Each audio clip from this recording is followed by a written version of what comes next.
দুর্বলতম দলের একটিতে পরিণত হয়েছে বিএনপি। তারেক জিয়াও দুর্বলতম নেতৃত্বের একটিতে পরিণত হয়েছে। লন্ডনে বসে গুটি কয়েক মানুষের মাঝখানে সমাবেশে বক্তব্য দিলেই আমার রাজনীতি হয়ে যাবে, বঙ্গবন্ধুকে অশ্রদ্ধা করে কথা বললেই যে খুব রাজনীতিতে সক্রিয় হওয়া যাবে, এটা ব্যক্তিগতভাবে আমি মনে করি না। বিএনপি পরিবারের সন্তান তারেক রহমান 2008 সালের সেপ্টেম্বরে সম্ভবত তিনি দেশ ত্যাগ করেন। সেই হিসেবে আজকে 10 বছর তারেক রহমান আছেন দেশের বাইরে। এই 10 বছরে তারেক রহমান কি করেছেন সেটা একটা বড় প্রশ্ন। 2014 সালের নির্বাচনের আগে তিনি ভিডিও মেসেজ দিয়ে সবাইকে নির্বাচন থেকে বিরত রাখার আহ্বান জানিয়েছিলেন। বিএনপি নির্বাচন থেকে বিরত ছিল, এটি বিএনপি রাজনৈতিক ভুল ছিল কিনা নিঃসন্দেহে সময় বলে দেবে, তবে এখন পর্যন্ত মনে হয় যে এটি একটি রাজনৈতিক ভুল সিদ্ধান্ত ছিল। কেননা শেখ হাসিনা এবং আওয়ামী লীগের যে রাজনীতি, সেই রাজনীতি পড়বার মতো, সেই সাথে বিশ্ব রাজনীতিকে একত্রে নিয়ে নিজের ভবিষ্যৎ দেখার মতো স্বপ্নবাজ মানুষ তারেক রহমান নন, সেটাই এখন পর্যন্ত প্রমাণিত। তারেক রহমান আদালতের কনভিক্টেড আসামি, তার বক্তব্য প্রচারে নিষেধাজ্ঞা আছে বাংলাদেশে। ঠিক আছে, বক্তব্য প্রচারে নিষেধাজ্ঞা আছে, আমার বক্তব্য প্রচারেও নিষেধাজ্ঞা আছে, অলিখিত। বাংলাদেশের কোনো টেলিভিশন চ্যানেল আমার রিপোর্টিং ধারণ করার মতো অবস্থায় নাই, কোনো সংবাদপত্র আমি যে ভাষায় কথা বলি হয়তো অবস্থায় নেই।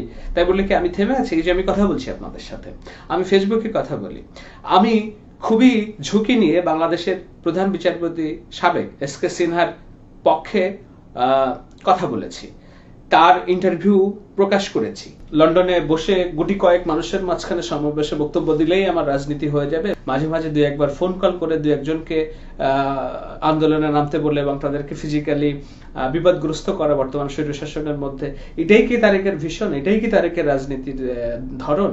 বাংলাদেশের তারেক জিয়ার নামে একটা ফেসবুক পেজ আছে, এখানে যেসব কন্টেন্ট আছে অর্থাৎ যেসব পোস্ট দেওয়া হয়, এগুলো আদৌ তারেক রহমান দেন না অন্য জামাত শিবিরের কোনো লোকজন এটা দিচ্ছে তারেক রহমানের নাম করে, সেটা বোঝার কিন্তু কোনো উপায় নাই।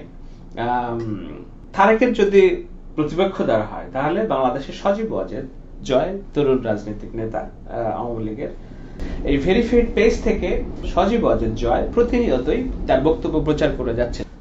তারেক রহমান 10 বছর হলো লন্ডনে আছেন, একটা ফার্স্ট ওয়ার্ল্ড কান্ট্রিতে থাকেন, পশ্চিমা বিশ্বে থাকেন। এই 10 বছরে আমরা তার কোনো ইন্টারভিউ দেখি নাই কোথাও।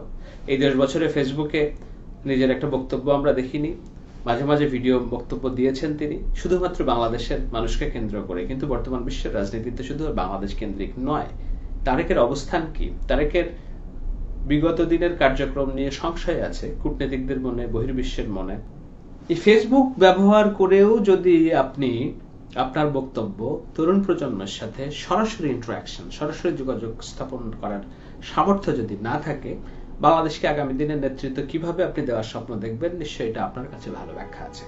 বঙ্গবন্ধুকে অশ্রদ্ধা করে কথা বললেই যে খুব রাজনীতিতে সক্রিয় হওয়া যাবে, এটা ব্যক্তিগতভাবে আমি মনে করি না। দুর্বলতম দলের একটিতে পরিণত হয়েছে বিএনপি। তারেক জিয়াও দুর্বলতম নেতৃত্বের একটিতে পরিণত হয়েছে। ঢাকা শহরে মাসে গড়ে 20 জন করে খুন হচ্ছে, সেই শহরে জনাব তারেক রহমানকে যদি আমরা হারিয়ে ফেলি, হোয়ার ইজ বাংলাদেশ? এই বাংলাদেশের আপামার জনসাধারণের ভরসার জায়গাটাকে আজকে যদি আমরা তারেক রহমান হারাই, এটা কি তারেক রহমানের নিজের লস, দল হিসেবে বিএনপির লস, না বাংলাদেশের যারা কোটি লক্ষ কোটি মানুষ যারা মধ্যপ্রান্তের বাংলাদেশের স্বপ্ন দেখছে, সকলের বাংলাদেশের স্বপ্ন দেখছে, সংখ্যালঘু নিরাপত্তার বাংলাদেশের স্বপ্ন দেখছে, নারীর অধিকারের বাংলাদেশের স্বপ্ন দেখছে, প্রগতির বাংলাদেশের স্বপ্ন দেখছে, কিভাবে ডেভেলপমেন্ট পলিটিক্স এগিয়ে নিয়ে যাওয়া যায়, গ্রামের মানুষের ভাগ্য উন্নয়ন করা যায়, হেলথ কার্ড, কৃষক কার্ড, এইসব কথা তো আর কেউ বলছে না।